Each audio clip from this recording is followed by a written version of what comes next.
I wanted to show you, this is what hydrophobic Florida sandy soil actually looks like. It's extremely powdery. Sometimes it can be very stiff and dense, or extremely soft if you're lucky. That is actually a little bit easier to amend. And oh look, found some of my kids' garbage in here. But this is what most people are going to be working with if they're going to do in-ground soil beds. And this is the type of soil that you're going to need to amend. Come with me in another area of the garden and I will show you how to easily amend this. Hi, I'm Kate McCarthy and I am actually gardening in 10A Central Florida right now. And I live in the Orlando Winter Park area. So we were talking about hydrophobic soil, and I'm going to tell you this garden patch that I'm going to show you was completely hydrophobic. And then in February, what I did was a complete amendment before planting everything in here. So let me show you. So let's dig into this area right here of the garden that I had to completely change. And check this out. There's one of my earthworms, so let's not disturb him too much. But this soil was completely hydrophobic, and as you can see, it is retaining moisture extremely well. So what I actually did was put a layer of cardboard down. And yes, I know, a little controversial, but my red wiggler earthworms absolutely love digesting the cardboard, and they did a really good job of it. And then I put about 3 to 4 inch layer of mulch right over top of it, allowing that to slowly put more nutrition back into my soil.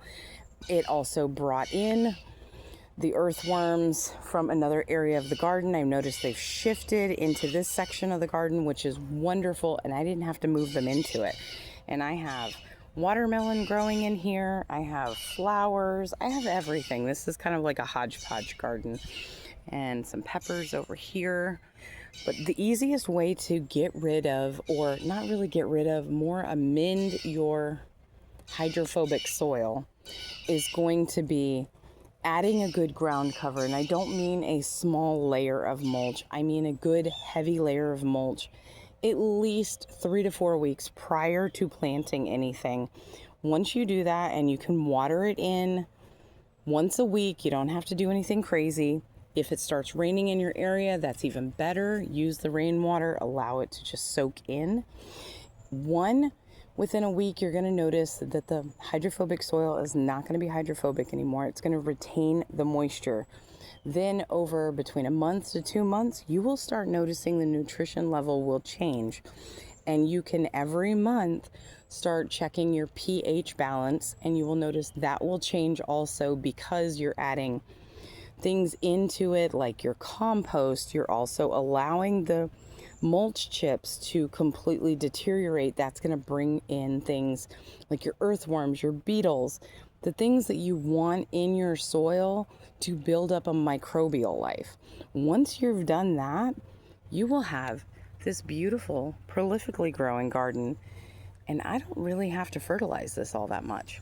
These guys have never been fertilized, and they're nice and bushy compared to the ones that are over here in the hoop house that are hating the heat. So this is how I actually amend my soil.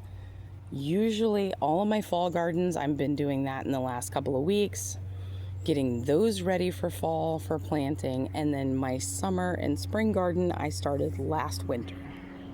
Hope this helps.